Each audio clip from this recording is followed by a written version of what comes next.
Hallelujah, hallelujah. ದೇವರ ಪರಿಶುದ್ಧ ನಾಮಕ್ಕೆ ಸ್ತೋತ್ರ ಉಂಟಾಗಲಿ. ಅವಕಾಶ ಕೊಟ್ಟಂಥ ದೇವರಿಗೂ ದೇವ ಸೇವಕರು ವಂದನೆ ಸಲ್ಲಿಸ್ತೇನೆ. ಸಂತೋಷವಾಗಿದ್ದೀರಾ? ಹಲ್ಲೆಲೂಯಾ, ಆಮೇನ್. ಕೊಟ್ಟಂಥ ಆಲೋಚನೆಯನ್ನು ನಾವು ವಾಕ್ಯವನ್ನು ಧ್ಯಾನಿಸೋಣ. 1 ಕೊರಿಂಥದವರ ಪತ್ರಿಕೆ 15ನೇ ಅಧ್ಯಾಯ 57ನೇ ವಾಕ್ಯ. 1 ಕೊರಿಂಥದವರಿಗೆ 15ನೇ ಅಧ್ಯಾಯ 57ನೇ ವಾಕ್ಯ. ದೇವರು ನಮ್ಮ ಕರ್ತನಾದ ಯೇಸು ಕ್ರಿಸ್ತನ ಮೂಲಕ ನಮಗೆ ಜಯವನ್ನು ಕೊಟ್ಟಿದ್ದಾನೆ. ಆತನಿಗೆ ಸ್ತೋತ್ರ. ಸ್ತೋತ್ರ. ಪ್ರಾರ್ಥಿಸೋಣ. ಮಹಾಪರಿಶುದ್ಧನು ಸರ್ವಶಕ್ತನೂ ಆದ ನಮ್ಮ ಪರಲೋಕ ತಂದೆಯ ದೇವರೇ, ಅಪ್ಪ ಈ ಒಂದು ಒಳ್ಳೆಯ ಸಮಯಕ್ಕಾಗಿ ಸ್ತೋತ್ರ ಸ್ವಾಮಿ. ತಂದೆಯ ದೇವರೇ, ಕೊಟ್ಟಂಥ ಆಲೋಚನೆ ಸ್ತೋತ್ರ. ವಾಕ್ಯಗಳ ಪದಗಳ ಕೂಡ ಅರ್ಥ ತಿಳಿಪಡಿಸೋಣ ಅಪ್ಪ. ನನ್ನ ನಿನ್ನ ಪಾದಪೀಠೆಗೆ ಸಮರ್ಪಿಸಿ ಪ್ರಾರ್ಥಿಸ್ತಾ ಇರ್ತಾರೆ. ಹೌದು ರಾಜ, ಈ ದಿನದಲ್ಲಿ ಸ್ವಾಮಿ ಒಂದೊಂದು ಹೃದಯ ಅನುಗುಣವಾಗಿ ಒಂದೊಂದು ಹೃದಯಕ್ಕೆ ಬಿಡುಗಡೆ ಆಗಿ ಅಪ್ಪ, ನಮ್ಮ ಬಿಡುಗಡೆ ಆಗಿ ನಮ್ಮ ಆಶೀರ್ವಾದಕ್ಕಾಗಿ ನೀನು ಮಾತಾಡುವುದಕ್ಕಾಗಿ ಸ್ತೋತ್ರ. ನಿನ್ನ ಹಸ್ತಕ್ಕೆ ಸಮರ್ಪಿಸಿ ಪ್ರಾರ್ಥಿಸ್ತೇನೆ. ಯೇಸುವಿನ ಮೊದಲು ನಮ್ಮ ಪಾಸ ತಂದೆಯ ದೇವರೇ, ಆಮೇನ್, ಆಮೇನ್. ಹೌದು ಇಷ್ಟ. ಆದರೆ ದೇವರು ನಮ್ಮ ಕರ್ತನಾದ ಯೇಸು ಕ್ರಿಸ್ತನ ಮೂಲಕ ಯಾರಿಗೆ? ನಮಗೆ. ಆಮೇನ್. ಇಲ್ಲಿ ಏನು ಬಂದ್ಬಿಟ್ಟಿದೆ?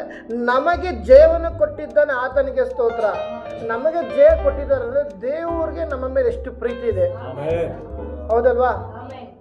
ಆದರೆ ನಾವು ಈ ದಿನದಲ್ಲಿ ಏನಾಗಿದೆ, ನಮ್ಮ ಪ್ರೀತಿ ದೇವ್ರ ಮೇಲಿದೆಯಾ? ಹಲ್ಲೆಲೂಯಾ. ಇಂಡಿಯಾಗೆ ಸೂರ್ಯ ಎಷ್ಟಿದೆ? 1, ಹೌದಲ್ವಾ? ಅಮೆರಿಕಾಗೆ ಎಷ್ಟು ಸೂರ್ಯ ಇದೆ? ರಷ್ಯಾಗೆ, ಇಟಲಿಗೆ, ಎಲ್ಲರಿಗೂ ಒಂದೇ ಅಲ್ವಾ? ಹೌದಲ್ವಾ? ಆ ಸೂರ್ಯಗೆ ಏನ ಭೇದ ಇದೆಯಾ?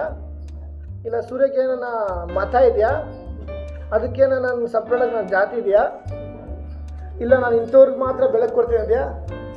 ಹೌದಲ್ವಾ? ಈ ಲೋಕಕ್ಕೆ ಒಂದು ಸೂರ್ಯ ಇರ್ಬೇಕಾದ್ರೆ ಆ ಸೂರ್ಯನ ಉಂಟು ಮಾಡಿದ ದೇವರು ಅಲ್ಲಲ್ಲಿ ಸೃಷ್ಟಿಕರ್ತನಾದ ದೇವರಿಗೆ ಯಾವ್ದಾರ ಮತ ಇದೆಯಾ? ಅಲ್ಲಲ್ಲಿಯ ಅದಕ್ಕಾಗಿ ಎಲ್ಲೇ ಕಷ್ಟಪಡೋರೆ, ಹೊರೆ ಹೊತ್ತವ್ರು ಎಲ್ಲರೂ ನನ್ನ ಬಳಿಗೆ ಬಂದಿರಿ, ನಾನು ನಿಮಗೆ ಸಮಾಧಾನ ಕೊಡ್ತೇನೆ. ಮತ 11:28. ದೇವ್ರು ಈ ರೀತಿ ಹೇಳಿರ್ಬೇಕಾದ್ರೆ ಅಲ್ಲಲ್ಲಿ ಆ ದೇವರು ನಮ್ಮನ್ನು ಯಾವ ರೀತಿ ಪ್ರೀತಿ ಮಾಡ್ತಿದ್ರು, ಅಲ್ಲಲ್ಲಿ ಆ ದೇವರ ನಮ್ಮನ್ನು ಪ್ರೀತಿ ಮಾಡಿ ನಮ್ಮನ್ನು ಕರೆದಿದ್ದಾರೆ ಅಂದರೆ ಈ ಒಂದು ದಿನದಲ್ಲಿ ನಮಗೆ ದೇವರ ಮೇಲೆ ಪ್ರೀತಿ ಇದೆಯಾ?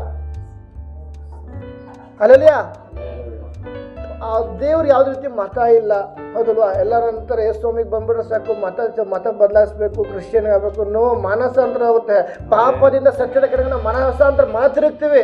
ಅಲ್ಲಲ್ಲಿಯ ದೇವರ ಹತ್ರ ಬರೋಕ್ಕಿಂತ ಮುಂಚೆ ನಮಗೆ ನಾನಾ ರೀತಿ ಸ್ವಭಾವಗಳು, ಕೆಟ್ಟ ಕಾರ್ಯಗಳು, ಕೆಟ್ಟ ಚಿಂತೆಗಳು, ಯಾವಾಗ ನಾವು ದೇವ್ರನ್ನ ಅರ್ಥಕೊಂತೀವಿ ಆವಾಗ ನಮಗೊಂದು ಬದಲಾವಣೆ ಆಗುತ್ತೆ. ಅಲ್ಲಲ್ಲಿಯ ಮೊದಲು ನಮಗೊಂದು ನಾವು ಎಲ್ಲಿದ್ದೇವೆ ಅಂತ ನಮಗೊಂದು ತಿಳುವಳಿಕೆ ನಮಗೆ ಬೇಕು.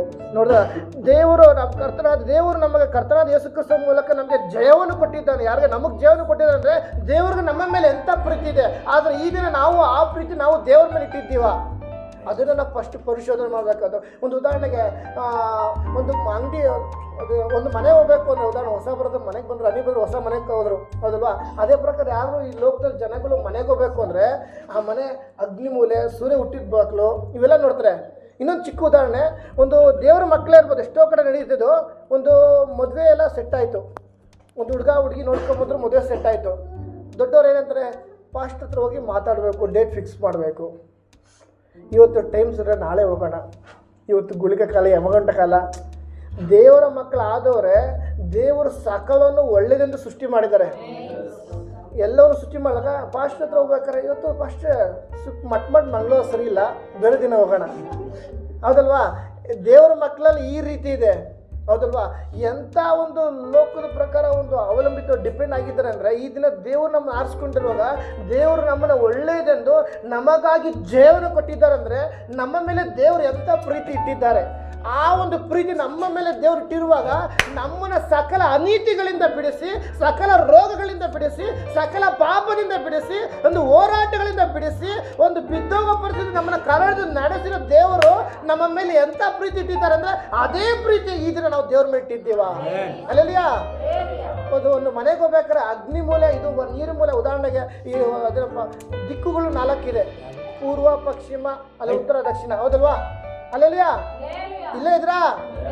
ಇಲ್ಲೇ ಇರೋರು ಅನ್ಸಿಲ್ಲ, ಅಲ್ಲೆಲಿಯಾ ಅಲ್ರಿ? ದಿಕ್ಕುಗಳು 4 ಇದೆ, ಪೂರ್ವ, ಪಶ್ಚಿಮ, ಉತ್ತರ, ದಕ್ಷಿಣ. ಇನ್ನೂ ಒಂದು 4 ಮೂಲೆಗಳು, ಈಶಾನ್ಯ, ವಾಯುವ್ಯ, ನೈಋತ್ಯ ಅಂತ 4, ಟೋಟಲ್ 8 ದಿಕ್ಕುಗಳಿದೆ. ಅದನ್ನು ಅಷ್ಟ ದಿಕ್ಕುಗಳು ಅಂತೀವಿ. ಅಷ್ಟ ದಿಕ್ಕುಗಳು ಅಂದರೆ 8 ದಿಕ್ಕುಗಳು ಅಂತ. ಆದರೆ ಈ ಲೋಕದ ಜನಗಳು ಅವ್ರ ಫಾಲೋವರ್ಸ್ ಬೇರೆ ಇದ್ದಾರೆ. ಒಂದೊಂದು ದಿಕ್ಕುಗಳಿಗೂ ಒಂದೊಂದು ದೇವರಿದ್ದಾರೆ, ಹೌದಲ್ವಾ? ಅಗ್ನಿ ಮೂಲೆ, ಅಗ್ನಿ ಅಂದರೆ ಅಲ್ಲಿ ಬೆಂಕಿ ಹಚ್ಚಬೇಕು, ಆ ಕಡೆನೇ ಅಡುಗೆ ಮಾಡಬೇಕು. ಈ ಕಡೆ ತಿರ್ಕೊಂಡ್ರೆ ಗ್ಯಾಸ್ಟಿಕ್ ಆಗ್ಬಿಡುತ್ತೆ. ಅಲ್ಲಲ್ಲಿಯ ನಾವು ಉದಾಹರಣೆಗೆ ಇಲ್ಲಿ ನಾವೇನ ಅದಕ್ಕೆ ನಾವು ಮುಖ ತೋರಿಸ್ಬಿಟ್ಟು ಅಡುಗೆ ಮಾಡ್ರೆ ಊಟ ಸೂಪರು. ಅದೇ ನಾವು ಈ ಕಡೆ ತಿರ್ಕೊಂಡು ಮಾಡ್ರೆ ದರ್ರಂ ಬುರ್ರ ಮಾಡ್ರೆ ಓ ಆ ಕಡೆ ಅಗ್ನಿ ದೇವ್ರಿಗೆ ಇಷ್ಟ ಆಗಿಲ್ಲ. ಅಲ್ಲಿ ಹೋಗಿ ನಾವು ನೀರು ಸ್ನಾನ ಮಾಡಬೇಕು.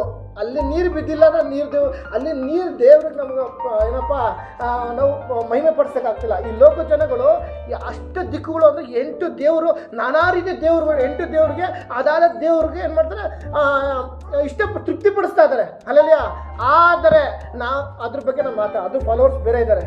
ಆದರೆ ನನಗೆ ಆ ದಮ್ಮು ಇಲ್ಲ. ಇರೋ ಒಂದು ದೇವ್ರನ್ನ ತೃಪ್ತಿಪಡಿಸೋಕೆ ನಂಗೆ ಟೈಮ್ ಸಾಕ್ತಿಲ್ಲ. ಅಲ್ಲಲ್ಲಿಯ ಮೊದಲು ನಾನಿರುವಂಥ ದೇವರು, ನನ್ನನ್ನು ರಕ್ಷಿಸಿದ ದೇವರು, ನನ್ನ ಕಾಪಾಡಿದ ದೇವರು, ತಿಪ್ಪೆಯಲ್ಲಿದ್ದಂಥ ನನ್ನನ್ನು ಕರೆ ಹಿಡಿದು ನಡೆಸಿದ ದೇವರು, ಈ ಲೋಕದಲ್ಲಿ ಎಲ್ಲರೂ ಕೈ ಬಿಟ್ಟಾಗ ಆ ಸಂದರ್ಭದಲ್ಲಿ ನಾನೇ ನಿನ್ನನ್ನು ಯುಗದ ಸಮಾಪ್ತಿ ನಾನೇ ಸಂಗಡ ನಡೆಸುತ್ತೇನೆ ಅಂತ ಹೇಳಿದ ದೇವರು, ಆ ದೇವರು ನಾನು ಮೊದಲು ಘನಪಡಿಸಲಾಗಿದ್ದೇನೆ.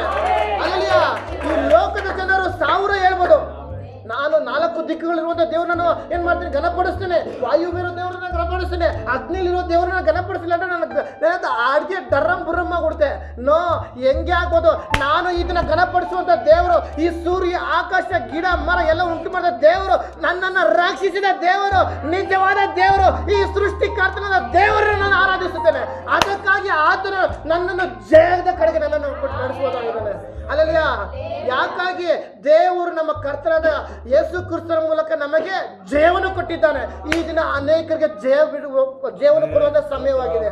ಅಲ್ಲಲ್ಲಿಯ ನಾವು ಕೆಲವು ವಿಷಯದಲ್ಲಿ ದೇವರೇ ನನಗೆ ಬಿಡುಗಡೆ ಇಲ್ಲ, ದೇವರ ನನಗೆ ಅದ್ಭುತ ನಡೀತಲ್ಲ, ನೋ, ನೀನು ನಂಬುವುದಾದ್ರೆ ದೇವರ ಮೇಲೆ ಕಾಣುವೆ. ಅಲ್ಲಲ್ಲಿಯ ಯಾವ ವಿಷಯಕ್ಕೆ ಬಿಡುಗಡೆ ಬೇಕು, ಯಾವ ವಿಷಯಕ್ಕೆ ನನಗಿಂತ ಗೊಂದಲವಾಗಿದೆ, ನಾನು ಪ್ರಾರ್ಥನೆ ಮಾಡ್ತಾ ಇದ್ದೀನಿ, ಪ್ರಾರ್ಥನೆ ಮರುತ್ತರ ಇಲ್ಲ ಇಲ್ಲ ಇಲ್ಲ, ಈ ದಿನ ದೇವರು ನಿಮಗೆ ಜೀವನ ಕೊಡುವ ದೇವರು ಹೇಳ್ತಾ ಇದ್ರೆ ನೀನು ನಂಬಿದ್ರೆ ದೇವರ ಮಹಿಮೆ ಕಾಣುವೆ. ಅಲ್ಲಲ್ಲಿಯ ಹೌದು, ಅಂತ ಒಂದು ತಿಳುವಳಿಕೆ ನಮ್ಗಿರ್ಬೇಕು ಈ ದಿನದಲ್ಲಿ. ಅಲ್ಲಲ್ಲಿಯ ಒಂದು ಮಡಕೆ ಮಾಡೋರು ಅಂದ್ರೆ ಕುಂಬಾರ, ಮಡಕೆ ಮಾಡೋರ ಮಡಕೆ ಹೊತ್ಕೊಂಡು ಮಡಕೆ ಒಳಗೆ ತಲೆ ಇಟ್ಕೊಂಡು ಕುಂಬಾರ ಎಲ್ಲಿದೆ ಅಂದ್ರೆ ನೋಡ್ತವೆ, ಹಿಂದಿಂದ ಬಂದು ಭಯ ತೊಡ್ಬಿಟ್ಟು ಕುಂಬಾರ ಮಡಕೆ ಒಳಗೆ ಇಲ್ಲಪ್ಪ ಆಚೆ ಇದ್ದಾನೆ, ಹೌದಲ್ವಾ? ಮಡಕೆ ಎತ್ಕೊಂಡು ನಾವು ತಲೆ ಒಳಗೆ ಮಡಕೆ ಒಳಗೆ ಹಾಕೊಂಡು ಕುಂಬಾರ ಸಕ್ಕತ್ತ ಮಡಕೆ ಮಾಡೋಣ, ಬಟ್ ಏನು ಡಿಸೈನಾಗಿ ಮಾಡಿದ್ದಾನೆ. ಕುಂಬಾರ ಇದೆಯಾ ಮರ ಮಡಕೆ ಒಳಗಡೆ ಇರ್ತಾನ? ಮಡಕೆ ಒಳಗೆ ಕುಂಬಾರ ಇದ್ದಾನ? ಇಲ್ಲ, ಮಾಡೋದು ಇಲ್ಲ, ಬರೀ ವಾಸ ಮಾಡ್ತಾ ಇದ್ದಾರೆ. ಅಲ್ಲಲ್ಲಿಯ ಅದೇ ಪ್ರಕಾರ ಈ ಸೃಷ್ಟಿ ಒಳಗಡೆ ನಾವು ಜೀವನ ಮಾಡ್ಬೇಕಾದ್ರೆ ಸೃಷ್ಟಿಯಲ್ಲಿ ದೇವರು ಹುಡುಕ್ತಾ ಇದ್ದೀವಿ. ಸೃಷ್ಟಿಕರ್ತ ದೇವರು ಪರಲೋಕದಲ್ಲಿದ್ದಾನೆ. ಅಲ್ಲಲ್ಲಿಯ ಈ ಲೋಕದಲ್ಲಿ ನಾವು ಎಷ್ಟೇ ಹುಡುಕಿದ್ರು ಅದು ವ್ಯರ್ಥ. ಈ ಲೋಕದ ಎಷ್ಟು ಹುಡ್ಕೊಂಡ್ರು ನಾವು ಪ್ರಯಾಸ ಹೋಗ್ತಾ ಇರ್ತದೆ. ಆದ್ರೆ ಈ ಲೋಕನ, ಈ ಸೃಷ್ಟಿಯನ್ನು ಸೃಷ್ಟಿಸಿದ ದೇವರು ಎಲ್ಲಿದ್ದಾನೆ? ಪರಲೋಕದಲ್ಲಿದ್ದಾನೆ. ನನಗಾಗಿ ಆತನ ಮನುಷ್ಯನಾಗಿ ನರಾವತಾರತೆ ಈ ಭೂಮಿಗೆ ಬಂದಿದ್ದಾನೆ. ನನ್ನ ಪಾಪಗಳಿಗೋಸ್ಕರ, ನನ್ನ ದ್ರೋಹಗಳಿಗೋಸ್ಕರ ಆತನ ಮನುಷ್ಯನಾಗಿ ಬಂದು ನನಗಾಗಿ ಈ ಭೂಮಿಯಲ್ಲಿ ಯಜ್ಞವಾಗಿದ್ದಾನೆ. ಹೌದು, ಸೃಷ್ಟಿಕರ್ತನ ದೇವರು ನಾನು ಮಹಿಮೆ ಪಡಿಸುವನಾಗಿದ್ದೇನೆ. ಅಲ್ಲಲ್ಲಿಯ ಅಂತ ಒಂದು ತಿಳುವಳಿಕೆ ನಮ್ಗೆ ದಿನ ಇರಬೇಕು. ಅಲ್ಲಲ್ಲಿಯ ಅದಕ್ಕಾಗಿ ದೇವರು ನಮಗೆ ಕರ್ತನಾದ ಯೇಸು ಕ್ರಿಸ್ತನ ಮೂಲಕ ನಮಗೆ ಜಯವನ್ನು ಕೊಟ್ಟಿದ್ದಾರೆ. ಆ ಒಂದು ಜಯ ನಮಗೆ ಈ ದಿನ ಬರಬೇಕು. ಆ ಒಂದು ವಿಷಯ ಓದೋಣ. ಯೆಶಾಯ ಪ್ರವಾದನ ಗ್ರಂಥ 45:2.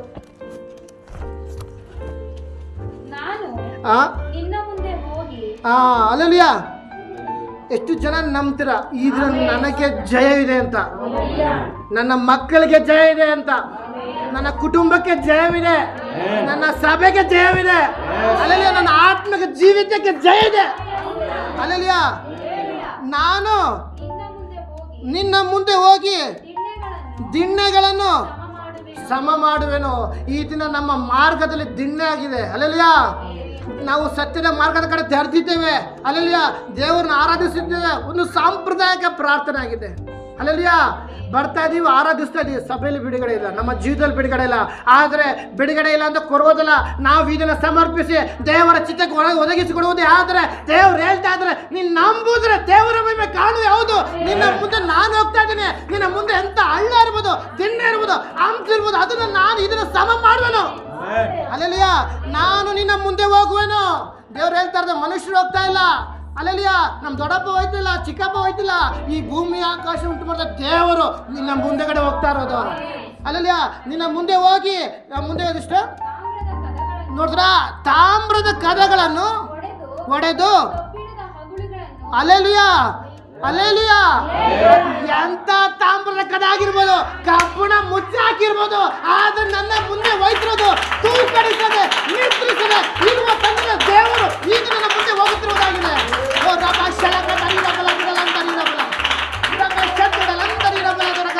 ಹೌದು, ಈ ದಿನ ತಂದೆಯ ದೇವರು ನನ್ನ ಕುಟುಂಬದಲ್ಲಿ ಹೌದು ತೂಕಡಿಸದೆ ನಿಂತ್ರಿಸ ಇರುವ ದೇವರು ನನ್ನ ಮುಂದೆ ಹೋಗ್ತಾ ಇದ್ದಾರೆ. ಹಗಲಿನಲ್ಲಿ ಮೇಘಸ್ತಂಭವಾಗಿ, ಈರಿನಲ್ಲಿ ಅಗ್ನಿ ಸ್ತಂಭವಾಗಿ ನನ್ನ ಮುಂದೆಗಡೆ ನನ್ನ ಹಿಂದೆಗಡೆ ಆತನ ನಡೆಯುವಾಗಿದ್ದಾನೆ. ಹೌದು, ಇದು ನಮಗೆ ಮೊದಲು ಜಯ ಬೇಕು. ನಮ್ಮ ಜೀವಿತಕ್ಕೊಂದು ಬಿಡುಗಡೆ ಬೇಕು. ಆ ಬಿಡುಗಡೆ ಬೇಕು ಅಂದ್ರೆ ಮೊದಲು ನಾವು ದೇವರ ಸನ್ನಿಧಿ ನಮ್ಮನ್ನೇ ನಾವು ಸಮರ್ಪಿಸುವಾಗಿರಬೇಕು. ಅಲ್ಲೆಲಿಯ ಅಲ್ಲೆಲಿಯ ಮುಂದೆ ಹೋದಿ. ಓಕೆ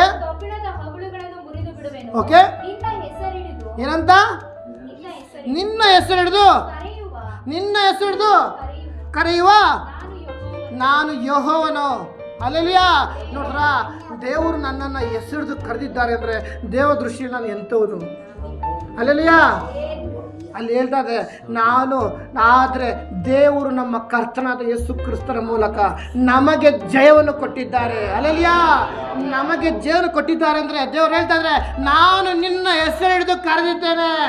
ಅಲ್ಲೆಲಿಯ ಈಗೋ ನೀನು ತಾಯಿಯ ಗರ್ಭದಲ್ಲಿರುವಾಗಲೇ ನೀನು ಪಿಂಡವಾಗಿರ್ಬೇಕಾದ್ರೆ ನೀನು ನನ್ನ ಮಗಳು, ನೀನು ಮಗನ ಹೆಸರು ಕರೆದಿದ್ದೇನೆ ಅಂತ ಇರ್ಬೇಕಾರೆ ದೇವರು ನನ್ನ ಹೆಸರು ಕರೆದಿದ್ದಾರೆ. ಈಗೋ ನನ್ನ ಅಂಗೈಯಲ್ಲಿ ನಿನ್ನನ್ನು ಚಿತ್ರಿಸಿಕೊಂಡಿದ್ದೇನೆ. ಈ ದಿನ ನಾವು ದೇವರ ಬಳಿಯಲ್ಲಿ ಇರುವಾಗ ನಾವು ಯಾವ ರೀತಿ ಜೀವನ ಮಾಡ್ತಾ ಇದ್ದೀವಿ, ನಮ್ಮ ಹೃದಯ ದೇವರ ಮುಂದೆ ಹೆಂಗಿದೆ ಎಲ್ಲವನ್ನು ತಿಳಿದು ದೇವರು ನಮ್ಮನ್ನು ನೋಡ್ತಾ ಇದ್ದಾನೆ. ನಾವು ಸಕಲ ಅನೀತಿಗಳಿದ್ದೀವ ಅಥವಾ ಆಶೀರ್ವಾದ ಕಡೆ ನೋಡ್ತಾ ಇದ್ವ, ಪರಲೋಕದ ಮಾರ್ಗದ ಕಡೆ ಹೋಗ್ತಿದ್ವ, ನರಕದ ಬಾಗಿಲ ಕಡೆ ಹೋಗ್ತಿದ್ವ, ಅದನ್ನು ನಾವು ಫಸ್ಟ್ ಪರಿಶೋಧನೆ ಮಾಡುವವರಾಗಿರ್ಬೇಕು. ಅಲ್ಲೆಲಿಯ ಈ ದಿನ ದೇವರ ಸನ್ನಿಧಿಗೆ ಬಂದು ಒಂದು ಸಾಂಪ್ರದಾಯಿಕ ಪ್ರಾರ್ಥನೆ ಆಗಬಾರ್ದು. ಈ ಲೋಕದಲ್ಲಿ ಈ ಬಾಳುವರ ಪ್ರತಿಯೊಂದು ದೇವರ ಮಕ್ಕಳು ಈ ಭೂಮಿ ಆಕಾಶ ಉಂಟು ಮಾಡಿದ ದೇವರನ್ನ ಕನಪಡಿಸುವಾಗ ನಾವು ಈ ದಿನ ದೇವರನ್ನ ಕನಪಡಿಸ್ತಾ ಇದ್ದೀವ, ಅದನ್ನು ನಾವು ಫಸ್ಟ್ ಪರಿಶೋಧನೆ ಮಾಡೋಣ. ಅವನು ಹೇಳಿದೆ 4 ದಿಕ್ಕು 8 ದಿಕ್ಕಲ್ಲಿ ಲೋಕ ಜನಗಳು ಅದಾದ ದಿಕ್ಕಿನ ದೇವರುಗಳು ಅವರು ಘನಪಡಿಸೋರಾಗಿದ್ದಾರೆ. ಆದರೆ ನಮ್ಗೆ ಅದು ಬೇಕಿಲ್ಲ, ಅದು ಫಾಲೋವರ್ಸ್ ಸೆಕೆಂಡ್ರಿ. ಆದರೆ ನಮಗಾದರೂ ನನ್ನ ತಂದೆಯ ದೇವರು ನಾನು ಎಷ್ಟು ಘನಪಡಿಸುವನಾಗಿದ್ದೇನೆ. ನನ್ನನ್ನು ಎಲ್ಲ ಸಕಲ ಅನೀತಿಗಳಿಂದ ತಿಪ್ಪೇಲಿದ್ದಂಥ ನನ್ನನ್ನು ಆ ಧೂಳಿಂದ ಮೇಲೆ ತಿರುವಾಗ ನಾನು ಈ ದಿನ ದೇವರನ್ನ ಯಾವ ರೀತಿ ಘನಪಡಿಸೋನಾಗಿದ್ದೇನೆ. ಅಲ್ಲಲ್ಲಿಯ ಅದನ್ನು ನಾವು ಫಸ್ಟ್ ಪರಿಶೋಧನೆ ಮಾಡೋಣ. ಆ ಪರಿಶೋಧನೆ ಮಾಡುವಾಗ ಹೌದು ಸಕಲ ಅನೀತಿಗಳಿಂದ ರೋಗದಲ್ಲಿ ಮಾಟ ಮಂತ್ರದಲ್ಲಿ ವ್ಯಾಧಿಯಲ್ಲಿ ರೋಗದಲ್ಲಿ ಎಲ್ಲರೂ ಕೈ ಬಿಡದ ಪರಿಸ್ಥಿತಿಯಲ್ಲಿ ಹೌದು ತಂದೆ ತಾಯಿ ಅಣ್ಣ ತಮ್ಮ ಯಾರೇ ಕೈ ಬಿಟ್ಟರು ನಾನಿನ ಕೈ ಬಿಡೋದಿಲ್ಲ ಅಂತ ದೇವರು ಈ ದಿನ ಹೇಳ್ತಾ ಇದ್ರೆ ಹೌದು ನಾನು ನಿನಗೆ ಜೀವನ ಕೊಡುವನಾಗಿದ್ದೇನೆ. ಅಲ್ಲೆಲಿಯ ಅಲ್ಲೆಲಿಯ ಇನ್ನೂ ಒಂದು ವಿಷಯ ನಾವು ನೋಡೋಣ. ನ್ಯಾಯಸ್ಥಾಪಕರು ಬನ್ನಿ, ನ್ಯಾಯಸ್ಥಾಪಕರು 6ನೇ ಅಧ್ಯಾಯ 12ನೇ ವಾಕ್ಯ. ಯೆಹೋವನ ದೂತನು ಇಲ್ಲಿನ ಒಂದು ಸ್ವಲ್ಪ ನೋಡೋ, ಇಲ್ಲಿ ಗಿದ್ಯೋನ ಬಗ್ಗೆ ದೇವರು ಹೇಳ್ತಾರೆ. ಅವೆಲ್ಲ ಹೇಳ್ತಾ ಅಲ್ಲಿ ಏಷ್ಯಾನಲ್ಲಿ ನಾವು ನಿನ್ನ ಹೆಸರು ಕರೆದಿದ್ದೇನೆ. ಅಲ್ಲೆಲಿಯ ಇಲ್ಲ ಇದ್ರ ಯಾರು ದೇವ್ರನ್ನ ಪ್ರೀತಿಸ್ತಾರೆ, ಯಾರು ದೇವ್ರನ್ನ ಈ ದಿನ ಪೂರ್ಣ ಹೃದಯದಿಂದ ಪ್ರೀತಿಸ್ತಾರೆ ಅವ್ರಿಗೆ ಈ ದಿನ ದೇವರೊಂದು ದೊಡ್ಡ ಜೀವನ ಕೊಡುವಾತನಾಗಿದ್ದಾನೆ.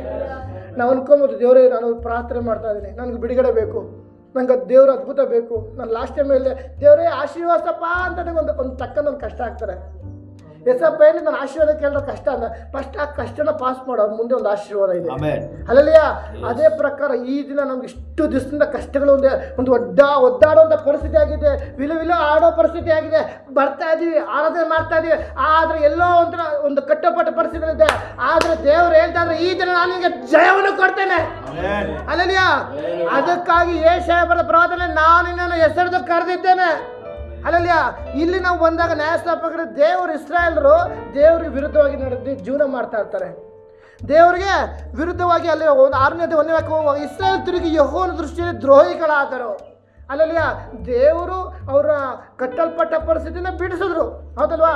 ನಮ್ಮನ್ನು ಸಹ ಈ ಲೋಕದ ಏನು ಮಾಡ್ರು, ಈ ಲೋಕದ ನರಕದ ಬಾಗಿಲು ಹೋಗುವಾಗ ನಮ್ಮನ್ನ ದೇವ್ರು ಬಿಡಿಸಿದ್ರು, ಹೌದಲ್ವಾ? ನಂಬುತ್ತೀರಾ? ದೇವ್ರು ನಮ್ಮನ್ನ ಬಿಡುಗಡೆ ಕೊಟ್ಟಿದ್ದಾರಾ? ಇನ್ನು ಕೆಲವರು ಡೌಟು, ಅಲ್ಲಲ್ಯ ನಾವು ಈ ದಿನ ಜೀವಿಸಿದ್ದೇವೆ, ನಾವು ಬದುಕಿದ್ದೇವೆ, ಆತನ ಕೃಪೆ ಆಗಿದೆ. ಅಲ್ಲಲ್ಯ ಆತನ ಕೃಪೆ ಇಲ್ಲ ಅಂದರೆ ಒಂದು ಉಳ್ಕಡ್ಡಿ ಸಹ ಬೀಳೋದಿಲ್ಲ, ನಮ್ಮ ಜೀವನದಲ್ಲಿ ಏನು ಬದಲಾವಣೆ ಆಗೋದಿಲ್ಲ. ಅಲ್ಲಲ್ಯ ಈ ದಿನ ಅಲ್ಲಿ ದೇವರ ಮಕ್ಕಳು ಏನು ಮಾಡ್ತಾ ಇದ್ರೆ, ಆ ಒಂದು ಪಾಪದಲ್ಲಿ ದ್ರೋಹದಲ್ಲಿ ಬಿದ್ದರು. ದ್ರೋಹ ಬಿರುವಾಗ ಅಲ್ಲಿ ಒಂದು 3 ಶಕ್ತಿಗಳು ಅವ್ರ ಮೇಲೆ ಬರ್ತದೆ. ಒಂದು ಮಿದ್ಯಾನ್ಯರ ಶಕ್ತಿ, ಅಲ್ಲಲ್ಯ ಮಿದ್ಯಾನ್ಯರ ಶಕ್ತಿ, ಅಮಾಲೇಕರ ಶಕ್ತಿ, ಮೂಡನ ದೇಶದವರ ಶಕ್ತಿ. ಅಲ್ಲಲ್ಯ ಓಕೆ, 12ನೇ ವಾಕ್ಯ ಓದಿ ಸಿಸ್ಟರ್.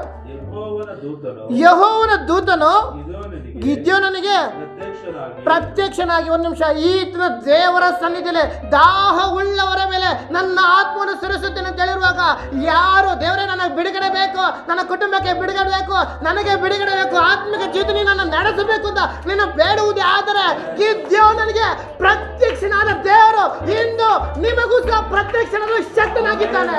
Hallelujah, hallelujah. ಓದಿ, ಯೆಹೋವನ ದೂತನು ಗಿದ್ಯೋನನಿಗೆ ಪ್ರತ್ಯಕ್ಷನಾಗಿ ಅವನಿಗೆ ಏನಂತ ಪರಾಕ್ರಮಶಾಲಿಯೇ. ಅಲ್ಲೆಲಿಯಾ, ಈ ದಿನ ನಿನಗೆ ಜಯನು ಕೊಡುವ ದೇವರು ಅಲ್ಲಿ ಏನಂದ್ರು, ಮೊದಲು ನಿನ್ನ ಹೆಸರು ಕರೆದಿದ್ದೇನೆ. ಅಲ್ಲೆಲಿಯಾ, ನಿನ್ನ ಹೆಸರು ಕರೆದಿದ್ದೇನೆ, ಇವಾಗ ನೀನು ಪರಾಕ್ರಮಶಾಲಿ. ನೋಡ್ರ, ನೀನು ಪರಾಕ್ರಮಶಾಲಿ ಅಂತ ದೇವ್ರು ನಮ್ಮನ್ನ ಕರೆದಿದ್ದಾರೆ ಅಂದ್ರೆ ದೇವರ ದೃಷ್ಟಿಯಲ್ಲಿ ನಾವು ಹೆಂಗಿದ್ದೇವೆ. ನಾವೇನ್ ಮಾಡ್ತೀವಿ, ಈ ಲೋಕದಲ್ಲಿ ಬರುವ ಸಣ್ಣ ಪುಟ್ಟ ಕಷ್ಟಗಳು ನೋಡಿ ಬಿದ್ದು ಹೋಗ್ತೀವಿ. ಅದಕ್ಕೆ ದೇವ್ರು ಹೇಳ್ತಾ ಇದ್ದಾರೆ, ನೀನು ಪರಾಕ್ರಮಶಾಲಿ, ನಿನ್ನ ವಿರುದ್ಧವಾಗಿ ಯಾವುದು ಮಿಥ್ಯಾನರ ಶಕ್ತಿ ಬರೋದು, ನೀನು ಪರಾಕ್ರಮಶಾಲಿ. ಅಲ್ಲಲ್ಯಾ, ಈ ದಿನ ನಿನ್ನ ವಿರುದ್ಧವಾಗಿ, ನಿನ್ನ ಕುಟುಂಬಕ್ಕೆ ವಿರುದ್ಧವಾಗಿ ಅಮಾಲೇಕರ ಶಕ್ತಿ ಬರುವುದು, ಆದ್ರೆ ನೀನು ಎದುರ ಬಿಡ, ನೀನು ಪರಾಕ್ರಮಶಾಲಿ. ಎಷ್ಟು ಜನ ನಂಬ್ತೀರಾ? ಅಲ್ಲಲ್ಯಾ, ಅಲ್ಲಲ್ಯಾ, ನೀನು ನಂಬಿದ್ರೆ ದೇವರ ಮಹಿಮೆ ಕಾಣುವೆ. ಅಲ್ಲಲ್ಯಾ, ನಮ್ಮ ವಿರುದ್ಧವಾಗಿ ಎಷ್ಟೇ ಹೋರಾಟಗಳು, ಎಷ್ಟೇ ಕಷ್ಟಬಾರ್ದು, ನಾನು ನಂಬಿದ ದೇವರು ಸರ್ವಶಕ್ತನಾಗಿದ್ದಾರೆ. ಅಲ್ಲಲ್ಯಾ, ಈ ಲೋಕದಲ್ಲಿ ನನ್ನಲ್ಲಿರೋ ಸರ್ವಶಕ್ತ ತಂದೆ ಆ ದೇವರು. ಅಲ್ಲಲ್ಯಾ, ಹೌದು, ದೇವರು ನಮ್ಮನ್ನ ಕುಟುಂಬ ನಮ್ಮನ್ನ ಆರಿಸಿಕೊಂಡಿದ್ದಾರೆ ಅಂದ್ರೆ, ನಾನು ಕಟ್ಟಿದ್ದನ್ನು ಯಾರು ತೆರಲಾರು, ನಾನು ತೆರೆದನ್ನು ಯಾರು ಮುಚ್ಚಲಾರರು. ಈ ರೀತಿ ವಾಗ್ದಾನ ಕೊಟ್ಟು ನಮ್ಮ ಕುಟುಂಬನ ಆರಿಸ್ಕೊಂಡಿದ್ದಾರೆ ಅಂದ್ರೆ ನಮ್ಮ ಒಬ್ಬೊಬ್ಬರ ಮೇಲೆ ಒಂದು ವಾಗ್ದಾನಗಳಿದೆ, ಒಂದೊಂದವ್ರ ಮೇಲೆ ಒಂದು ವಾಗ್ದಾನಗಳು ದೇವರು ಇಟ್ಟಿದ್ದಾರೆ. ಯೆಶಾಯ 55 ಅನ್ನೋದು ದೇವರ ಬಾಯಿಂದ ಬಂದಂತ ಮಾತುಗಳು ಆತನ ಇಷ್ಟ ಅಂತ ನೆರವೇರಿಸದ ಯಾವುದೇ ಕಾರಣಕ್ಕೆ ಹಿಂತಿರುಗಿ ಹೋಗೋದಿಲ್ಲ. ಈ ರೀತಿ ಇರುವಾಗ ಆತನ ನಮ್ಮ ಮೇಲೆ ವಾಗ್ದಾನ ಮಾಡಿ ಆತನ ನಂಬಿಗಸ್ತನಾಗಿದ್ದಾನೆ. ಮನುಷ್ಯನಿಂದ 2 ಮಾತಿನವನಲ್ಲ. ಇವತ್ತೇನು ಮಾಡ್ತಾರೆ, ಬ್ರದರ್ ಚೆನ್ನಾಗಿದ್ಯಾ, ಅಲ್ಲಲ್ಯಾ ನನಗೆ ಕಷ್ಟ ಆಗುತ್ತೆ ಬ್ರದರ್, ನಾಳೆ ಒಂದು 5,000 ಬೇಕು, ನಾವು ಹೋಗಿ ಡೋಂಟ್ ವರಿ ದಂಡ್ ಅಂತ ಕೊಡ್ತಾರೆ, ನಾಳೆ ಬೆಳಿಗ್ಗೆ ಫೋನ್ ಮಾಡಿ ಫೋನ್ ಸ್ವಿಚ್ ಆಫ್. ಅಲ್ಲಲ್ಯಾ, ಈ ಲೋಕ ಜನಗಳು ಹಿಂಗಿರ್ತಾರೆ. ಆದ್ರೆ ನನ್ನ ತಂದೆಯಾದ ದೇವರು, ನಾನು ನಿನಗೆ ಜೀವನ ಕೊಡ್ತೇನೆ. ಅಲ್ಲಲ್ಯಾ, ನಮ್ಮ ದೇವರು ಕರ್ತನಾದ ಯೇಸು ಕ್ರಿಸ್ತನ ಮೂಲಕ ನಮಗೆ ಜೀವನ ಕೊಟ್ಟಿದ್ದಾನೆ. ಕೊಡ್ತಾನೆ ಅಂತಲ್ಲ, ಜೀವನ ಆಡಿ ಕೊಟ್ಟಿದ್ದಾರೆ. ಅಲ್ಲಲ್ಯಾ, ಈ ರೀತಿ ಜೀವನ ಕೊಟ್ಟಿದ್ದಾನೆ ಅಂತ ಹೇಳಿದ್ಮೇಲೆ ನಮ್ಮ ಬಿಡುಗಡೆ ಇಲ್ಲ ಗೋಳಾಟ ಯಾಕೆ? ಅದನ್ನು ನಾವು ಫಸ್ಟ್ ಪರಿಶೋಧನೆ ಮಾಡಬೇಕು. ಇಲ್ಲಿ ಬಿಡುಗಡೆ ಇಲ್ಲ ಅಂದರೆ ನಮ್ಮಲ್ಲಿ ಒಂದು ಸಮರ್ಪಣೆ ಇಲ್ಲ. ಬಿಡುಗಡೆ ಇಲ್ಲ ಅಂದರೆ ನಮ್ಮ ಹೃದಯ ದೇವರ ಮುಂದೆ ಸರಿ ಇಲ್ಲ. ಈ ದಿನ ನಮ್ಮ ಹೃದಯ ಹೆಂಗಿದೆ, ನಮ್ಮ ಮುಂದೆ ದೇವರ ಮುಂದೆ ನಮ್ಮ ಹೃದಯ ಕರೆಕ್ಟಾಗಿದೆ ಅಥವಾ ಎಲ್ಲ ಒಕ್ಕರ ಡೊಂಕು ಆಗಿದೆ, ಹಳ್ಳ ಪಳ್ಳ ಆಗಿದೆ. ದೇವ್ರು ಹೇಳ್ತಾ ಇದ್ರೆ, ನಾನು ಇನ್ನು ಮುಂದೆ ಹೋಗಿ ದಿಣ್ಣೆಗಳನ್ನು ಸಮ ಮಾಡ್ತೀನಿ ಅಂತ. ಎಲ್ಲ ಒಂದು ಕಡೆ ಹೃದಯ ಹಳ್ಳ ದಿಣ್ಣೆ ಆಗಿರ್ಬೋದು, ಅದರ ಮೇಲೆ ದೇವರು ಈ ದಿನ ಸಮ ಮಾಡಲು ಶಕ್ತನಾಗಿದ್ದಾನೆ. ಯಾವಾಗ? ಈ ದಿನ ದೇವರಿಗೆ ಒಪ್ಪಿಸಿಕೊಟ್ಟಾಗ ಮಾತ್ರ. ಅಲ್ಲಲ್ಯಾ, ಒಪ್ಪಿಸಿ ಕೊಡುವುದಾದ್ರೆ ನೀನು ನಂಬಿದ್ರೆ ದೇವರ ಮಹಿಮೆ ಕಾಣುವೆ. ಅಲ್ಲಲ್ಯಾ, ಅಲ್ಲಲ್ಯಾ, ಇದ್ಯೋ ನನಗೆ ಹೇಳ್ತಾ ಇದ್ದಾನೆ ಅಂದಮೇಲೆ ನಮ್ಗೆ ಹೇಳಲ್ವಾ, ನೀನು ಪರಾಕ್ರಮಶಾಲಿ. ಹೌದು, ನಾವು ಹೇಳ್ರಿ ದೇವರ ಸನ್ನಿಧಿಯಲ್ಲಿ ನಾನು ಪರಾಕ್ರಮಶಾಲಿ. ಕಷ್ಟವೇ ಹೋಗು, ನಾನು ಪರಾಕ್ರಮಶಾಲಿ. ರೋಗವೇ ಹೋಗು, ನಾನು ಪರಾಕ್ರಮಶಾಲಿ. ಹೋರಾಟನೇ ಹೋಗು, ನಾನು ಪರಾಕ್ರಮಶಾಲಿ. ಗದರಿಸ್ರಿ, ಸೈತಾನನ ಗದರಿಸ್ರಿ ಅಂತ ನಿಮ್ಮನ್ನು ಬಿಟ್ಟು ಓಡಿ ಹೋಗೋಣ. ಆ ಒಂದು ಧೈರ್ಯ ನಮ್ಗಿರ್ಬೇಕು ಹಿಂದದಲ್ಲಿ. ಅಲ್ಲಲ್ಯಾ, ಒಂದು ಕಷ್ಟ ಬರ್ತಿದ್ಯಾ, ನಾನು ಪರಾಕ್ರಮಶಾಲಿ, ಆ ಒಂದು ಧೈರ್ಯ ನಂಗೆ ಇರಬೇಕು. ಯಾರೋ ಒಂದು ಮಾಟ ಮಂತ್ರ ಮಾಡಿದ್ರೆ ನಿನಗೆ ಎದುರಾಗಿ ಕಲ್ಪಿಸಿ ಯಾವಾಗೂ ಜಯಿಸೋದಿಲ್ಲ. ಹೌದಲ್ವಾ? ಆ ವಾಕ್ಯ ಹಿಡೀರಿ, ನನಗೆ ಎದುರಾಗಿ ನಿನಗೆ ಎದುರಾಗಿ ಕಲ್ಪಿಸು ಯಾವಾಗೂ ಜಯಿಸೋದಿಲ್ಲ. ಯಾಕಾಗಿ ನಾನು ಪರಾಕ್ರಮಶಾಲಿ. ನಿನಗೆ ವಿರುದ್ಧವಾಗಿ ಮಾಟ ಮಂತ್ರ ಮಾಡಿ ಬೊಂಬೆ ಹಾಕಿ ಊತ ಹಾಕಿರ್ಬೋದು, ಯಾವ ಕೇಡು ಸಂಭವಿಸೋದು, ಉಪದ್ರವಣೆನ ಗುಡಾರದ ಸಮೀಪಕ್ಕೆ ಬರುವುದಿಲ್ಲ. ಯಾಕಾಗಿ ನಾನು ಪರಾಕ್ರಮಶಾಲಿ ಅಂತ ಒಂದು ನಂಬಿಕೆ ನಮ್ಗೆ ಇದನ್ನ ಬರಬೇಕು. ಆ ರೀತಿ ಬರುವಾಗ ಎಂಥ ಹೋರಾಟ ಬರೋದು, ಎಂಥ ಕಷ್ಟಗಳು ಬರೋದು, ನಾವು ಬಿದ್ದೋಗೋದಿಲ್ಲ. ಅಲ್ಲಲ್ಯಾ, ನಾವು ಚಿಕ್ಕ ಚಿಕ್ಕ ವಿಷಯಗಳನ್ನು ಹೇಳ್ತೀನಿ, 5 ಪಾಯಿಂಟ್ ಹೇಳ್ತೀನಿ, ಎಲ್ಲ ಕೇಳಿಸ್ಕೊಳ್ಳಿ. ದೇವರ ಸನ್ನಿಧಿಯಲ್ಲಿ ನಾವು ಜಯ ಹೊಂದ್ಕೊಬೇಕು ಅಂದರೆ ಮೊದಲು ನಮಗೆ ದೇವರ ಬಲದಲ್ಲಿ ನಾವು ಆಶ್ರಯವಾಗಿರಬೇಕು. ಇದನ್ನು ನಾವು ಯಾರ ಬಲದಲ್ಲಿದ್ದೇವೆ ಅದನ್ನು ಫಸ್ಟ್ ಪರಿಶೋಧನೆ ಮಾಡ್ಕೊಂಡು ನಂಬರ್ 1 ದೇವರ ಬಲದಲ್ಲಿ ನಾವು ಆಶ್ರಯರಾಗಿರಬೇಕು. 2ನೇ ಪಾಯಿಂಟ್ ಬಂದು ದೇವರು ನಮ್ಮನ್ನ ಕರೆದಿದ್ದಾರೆ, ಹೌದಲ್ವಾ? ಕರೆದಿದ್ದಾರೆ ಆದಮೇಲೆ ವಿಧೇಯತ್ವ ಇರಬೇಕು ದೇವರ ಸನ್ನಿಧಿಯಲ್ಲಿ. ವಿಧೇಯತ್ವ ಇರುವುದೇ ಆದರೆ ದೇವರು ನಮಗೊಂದು ಆಶೀರ್ವಾದ, ನಮಗೊಂದು ಜೀವನ ಕೊಡಲು ಶಕ್ತನಾದ ದೇವರಾಗಿದ್ದಾರೆ. 3ನೇದು ಬಂದು ದೇವರಿಗೆ ಮೆಚ್ಚುಗೆಯಾಗಿ ನಾವು ಜೀವಿಸಬೇಕು. ಇದನ್ನು ನಾವು ದೇವ್ರ ಮೆಚ್ಚುಗೆಯಾಗಿ ಜೀವನ ಮಾಡ್ತಿದ್ದೀವ ಅಥವಾ ಬೇರೆಯವ್ರು ಮೆಚ್ಚಿಸೋಕ್ಕೆ ನಾವು ಬರ್ತಾ ಇದ್ದೀವ, ಅದನ್ನು ನಾವು ಫಸ್ಟ್ ಪರಿಶೋಧನೆ ಮಾಡೋಣ. 4ನೇದು ದೇವರ ಮಕ್ಕಳ ಜೀವಿತದಲ್ಲಿ ಒಂದು ಐಕ್ಯತೆ ಇರಬೇಕು. ನಾನೊಬ್ಬನೇ ಉದಾಹರಣೆ ಸಾಕು, ಯಾರು ಹೆಂಗನ ಹಾಳಾಗೋಗ್ಲಿ, ನಾನು ನಂದು ಅದನ್ನು ನಾವು ಬಿಟ್ಬಿಟ್ಟು ಐಕ್ಯತೆ ಇರಬೇಕು, ಹೌದಲ್ವಾ? ಎಲ್ಲಿ 2-3 ಕೂಡಿ ಪ್ರಾರ್ಥಿಸುತ್ತಾರೋ ಅವ್ರ ಮಧ್ಯೆ ನಾನು ಇರುತ್ತೆ ಅಂತ ಸಪ್ಪ ಹೇಳಿದಾರಲ್ಲ. ನಾನು ಒಬ್ಬನೇ ಕೂತ್ಕೊಂಡು ಅಲ್ಲಿ ಒಂದೇ ಒಂದು ಕೈ ಇಟ್ಕೊಂಡು ಎಷ್ಟೊತ್ತವ್ರು ಹಿಂಗೆ ಆಡೋಕ್ಕಾಗುತ್ತೆ, ಗಾಳಿ ಬೀರುತ್ತೆ ಹೊರತು 2 ಕೈ ಸೇರಿದ್ರೆ ಚಪ್ಪಾಳೆ ಆಗೋದು, ಕೈ ಹಿಂಗಾದ್ರೆ ಸೊಳ್ಳೆ ಹೊಡೆದಿದೆ ಹೊರತು ನೊಣಗಳು ಹೋಗ್ತೈತೆ ಹೊರತು ಸೌಂಡೇ ಬರೋಲ್ಲ. 2 ಕೈ ಸೇರಿದ್ರೆ ಚಪ್ಪಾಳೆ, ಹೌದಲ್ವಾ? ಒಂದು ಐಕ್ಯತೆ ಇದನ್ನು ನಂಬಬೇಕು. ಸಭೆ ಅಂತ ಬಂದಮೇಲೆ ಒಂದು ಮಾತು ಬರುತ್ತೆ, ಒಂದು ಮಾತು ಹೋಗುತ್ತೆ. ಏನೋ ಚಿಕ್ಕ ವಿಷಯ ಬರ್ತಾ ಸೈಡ್ ಕರ್ಕೊಂಡು ಬ್ರದರ್ ಸಿಸ್ಟರ್ ಹಿಂಗಾಯಿತು, ನನ್ನ ಮಾತುಗಳು ಹಿಂಗೆ ಒಂದು ಸರಿಪಡಿಸ್ಕೊಳ್ಳೋಣ, ಇಬ್ಬರು ಸೇರಿ ಬಲವಾಗಿ ಪ್ರಾರ್ಥನೆ ಮಾಡೋಣ. ಸಭೆಗೊಂದು ಆಶೀರ್ವಾದ, ಕುಟುಂಬಕ್ಕೊಂದು ಆಶೀರ್ವಾದ, ಗ್ರಾಮಕ್ಕೊಂದು ಆಶೀರ್ವಾದ.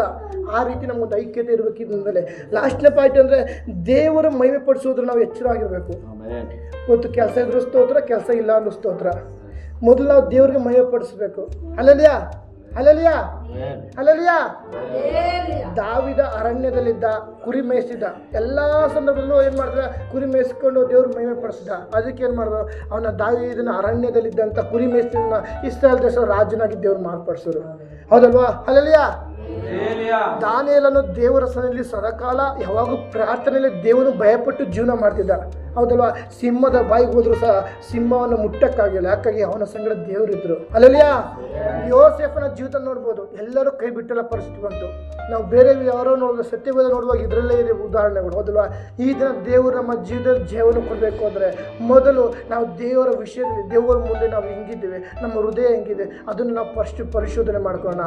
ಆ ದಾವೀದನಿಗೆ ದೇವರು ಆಶೀರ್ವದಿಸೋ ದೇವರು ನನ್ನನ್ನು ಆಶೀರ್ವದಿಸೋ ಶಕ್ತನಾಗಿದ್ದಾರೆ, ಹೌದಲ್ವಾ? ದಾನಿಯೇಲನ ಸಂಗಡ ಇದ್ದ ದೇವರು ನನ್ನ ಸಂಗಡದ ಸಹ ಇದ್ರೂ ಶಕ್ತನಾಗಿದ್ದಾನೆ. ಶದ್ರಕ್ ಮೆಷಕ್ ಅಬೇದ್ನೆಗೋ ಬೆಂಕಿಯ ಮಧ್ಯದಲ್ಲಿ ಅವರ ಮಧ್ಯೆ ನಡೆದ ದೇವರು ಈ ದಿನ ನನ್ನ ಕುಟುಂಬದ ಮಧ್ಯದಲ್ಲಿ ನಡೆಯಲು ಶಕ್ತನಾದ ದೇವರಾಗಿದ್ದಾರೆ.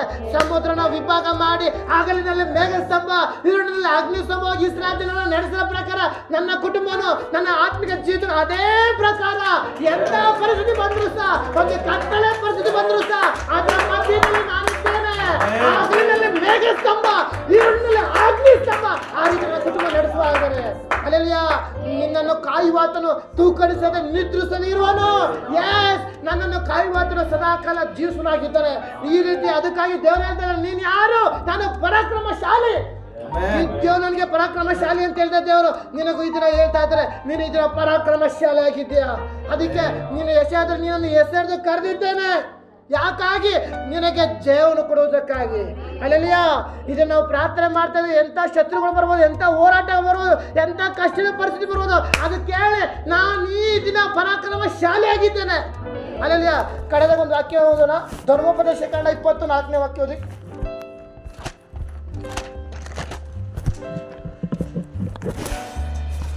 ನಿಮ್ಮ ದೇವರಾದ ಯೆಹೋವನು ತಾನೇ ನಿಮ್ಮ ಸಂಗಡ ಇದ್ದು ಹಲ್ಲೆಲೂಯಾ ಶತ್ರುಗಳೊಡನೆ ನಿಮಗೋಸ್ಕರ. ಒಂದು ನಿಮಿಷ ಸಿಸ್ಟರ್ ಅನ್ಕೋದಿ ಫಸ್ಟಿಂದ. ನಿಮ್ಮ ದೇವರಾದ ಯೆಹೋವನು ಎಲ್ಲ ಇಲ್ಲಿದ್ರ ಆ ವಾಕ್ಯವನ್ನು ಸಮಾಧಾನವಾಗಿ ಎಲ್ಲ ಅಬ್ಸರ್ವ್ ಮಾಡಿ. ನಿಮ್ಮ ದೇವರಾದ ಯೆಹೋವನು ತಾನೇ ಹೇಳ್ತಿದೆ, ತಾನೇ ದೂತರ ಕಳಿಸ್ತೀನಿ ಅಂತ ಹೇಳಿದ್ರ, ದೊಡ್ಡಪ್ಪ ಚಿಕ್ಕಪ್ಪನ ಕಳಿಸ್ತೀನಿ ಅಂದ್ರ. ಹಲ್ಲೆಲೂಯಾ. ನಿಮ್ಮ ಯಜಮಾನ್ರು ನಮ್ಮ ಯಜಮಾನ್ರು ಯಾರ ಕಳಿಸ್ತೀನಿ ಅಂತ ಹೇಳಿದ್ರ? ನೋ, ದೇವ್ರು ಹೇಳ್ತಾ ಇದ್ರೆ ನಿಮ್ಮ ದೇವರ ಯೆಹೋವನು ತಾನೇ. ದೇವ್ರು ಹೇಳ್ತಾ ಇದ್ರೆ ತಾನೇ ನಿಮ್ಮ ಸಂಗಡ ಇದ್ದು. ಯಾವಾಗ ನಾವು ದೇವರಿಗೆ ಭಯಪಟ್ಟು ಜೀವಿಸುವಾಗ, ದೇವರು ನಮ್ಮನ್ನ ಪ್ರೀತಿಸಿದ ಪ್ರಕಾರ ನಾವು ಆತನ ಪ್ರೀತಿಸುವಾಗಿರುವುದಾದರೆ ದೇವ್ರು ಹೇಳ್ತಾ ಇದ್ರೆ ತಾನೇ ನಿಮ್ಮ ಸಂಗಡ ಇದ್ದು ಶತ್ರುಗಳೊಡನೆ. ವಾವ್, ನಿನಗೆ ವಿರುದ್ಧವಾಗಿ ಎಂಥ ಶತ್ರುನೇ ಬರ್ಬೋದು. ಅಲ್ಲಿ ಹೇಳ್ತಾ ಇದ್ರೆ ನಾನು ಈ ದಿನ ನಿಮ್ಮ ಸಂಗಡ ಇದ್ದು ಶತ್ರುಗಳೊಡನೆ ನಿನಗೋಸ್ಕರ. ಅಲ್ಲಿ ಏನು ಬರ್ರಿ, ನಿನಗೋಸ್ಕರ ಅಂತ ಒಬ್ಬದಲ್ಲ. ಏನು ಹೆಸರಿದೆಯಾ ಅಲ್ಲಿ? ಸ್ಟೀಫನ್ಗೋಸ್ಕರ ಅಂತ ಬರ್ತಿದ್ಯಾ? ಅದಲ್ಲ, ಪಕ್ಕದ ಮನೆಯವ್ರಿಗೋಸ್ಕರ ಏನು ಬರ್ತಿದ್ಯಾ? ಅಲ್ಲಲ್ಲ, ತಾನೇ ನಿನ್ನ ಸಂಗಡ ಇದ್ದು ಶತ್ರುಗಳೊಡನೆ ನಿನಗೋಸ್ಕರ ಯುದ್ಧ ಮಾಡಿ ನಿಮಗೆ ಜಯವನ್ನುಂಟು ಮಾಡುವೆನು. ಅಲ್ಲೆಲ್ಲ ಈಗ ನಾನು ನಂಬಿರುವುದು ಸಾಧಾರಣ ದೇವರಲ್ಲ, ಸೃಷ್ಟಿಕರ್ತ ದೇವರು. ಈ ಜಲಚರ, ಭೂಮಿ, ಗಿಡ, ಪ್ರಾಣಿ ಎಲ್ಲವನ್ನುಂಟು ಮಾಡಿದ ದೇವರು ನನ್ನ ಸಂಗಡ ಇದ್ದಾನೆ. ಹೌದು, ನಾನು ಯಾರಾಗಿದ್ದೇನೆ, ಅಲ್ಲೆಲ್ಲ ಪರಾಕ್ರಮಶಾಲಿ ಆಗಿದ್ದೇನೆ, ನನ್ನ ಆತನ ಹೆಸರನ್ನು ಕರೆದಿದ್ದೇನೆ. ಹೌದು, ನಾನು ನಂಬುತ್ತೇನೆ ಅಂತ ಒಂದು ತಿಳುವಳಿಕೆ ನಮ್ಗಿರ್ಬೇಕು. ಆಗಿರುವುದೇ ಆದ್ರೆ ದೇವ್ರು ಹೇಳ್ತಾ ಇದ್ರೆ ನಮ್ಮ ಕರ್ತನಾದ ಯೇಸು ಕ್ರಿಸ್ತನ ಮೂಲಕ ನಿಮಗೆ ಜಯವನ್ನು ಅನುಗ್ರಹಿಸುತ್ತೇನೆ. ಅದು ಎಂತ ಶತ್ರು ಬರ್ಬೋದು, ಎಂತ ಮಾಟ ಮಂತ್ರ ಬರ್ಬೋದು, ಎಂತ ಹೋರಾಟ ಬರ್ಬೋದು, ಬಿದ್ದೋಗ ಪರಿಸ್ಥಿತಿ ಬರ್ಬೋದು, ಅಷ್ಟೇ ನನ್ಗೆ ಯಾರು ಇಲ್ಲ, ನಾನು ದುಃಖ ಪಡ್ತಾನೆ, ಕಣ್ಣೀರು ಹಾಕ್ತೇನೆ. ನೋ, ಮನುಷ್ಯರು ನಿನ್ನ ಮುಖ ನೋಡ್ಬೋದು, ಆದ್ರೆ ತಂದೆಯ ದೇವರು ನಿನ್ನ ಅಂತರಾಳದ ಹೃದಯ ನೋಡುವಾತನಾಗಿದ್ದಾನೆ. ನಿನ್ನ ವೇದನೆ ಏನು, ನಿನ್ನ ಕಷ್ಟಗಳೇನು, ನಿನ್ನ ಪರಿಸ್ಥಿತಿ ಏನೇನು ಎಲ್ಲವೂ ತಿಳಿದುವ ದೇವರು ಹೇಳ್ತಾ ಇದ್ದಾನೆ, ಈಗೋ ನನ್ನ ಕರ್ತನಾದ ಯೇಸು ಕ್ರಿಸ್ತನ ಮೂಲಕ ನಿನಗೆ ಜಯವನ್ನು ಕೊಟ್ಟಿದ್ದೇನೆ. ಹಲ್ಲೆಲೂಯಾ. ಆ ದೇವ್ ಕೊಟ್ಟಿದ್ದ ದೇವರು ಹೇಳ್ತಾರೆ, ಯೆಹೋವನು ತಾನೇ ನಿಮ್ಮ ಸಂಗಡ ಇದ್ದು, ಹಲ್ಲೆಲೂಯಾ, ಇದ್ದು ಎಲ್ಲಾ ಶತ್ರುಗಳಿಂದ ನಿಮಗೋಸ್ಕರ ಯುದ್ಧ ಮಾಡಿ ನಮಗೋಸ್ಕರ ಆತನ ಯುದ್ಧ ಮಾಡ್ತಿದ್ದಾರೆ. ಅಂದ್ರೆ ದೇವರಿಗೆ ನಮ್ಮ ಮೇಲೆ ಎಂತ ಪ್ರೀತಿ ಇದೆ. ಆ ಒಂದು ಪ್ರೀತಿಗೆ ನಾವು ಇದನ್ನ ಕನೆಕ್ಟಾಗಬೇಕು. ಕನೆಕ್ಟಾಗುವುದಾದ್ರೆ ನಿಮಗೋಸ್ಕರ ಯುದ್ಧ ಮಾಡಿ ಜಯವನ್ನು ಉಂಟು ಮಾಡುವೆನು. ಅಲ್ಲಲ್ಲಿಯ ಈ ವಾಕ್ಯದ ಮುಖ ದೇವರು ನಿಮ್ಮೆಲ್ಲರನ್ನು ಆಶೀರ್ವದಿಸಲಿ. ಅವಕಾಶ ಕೊಟ್ಟದ ದೇವರಿಗೂ ದೇವ ಸೇಕರು ಒಂದರ ಸಲ್ಲಿಸ್ತೀನಿ. ಜಯ ಕೊಡುವ ದೇವರಿಗೆ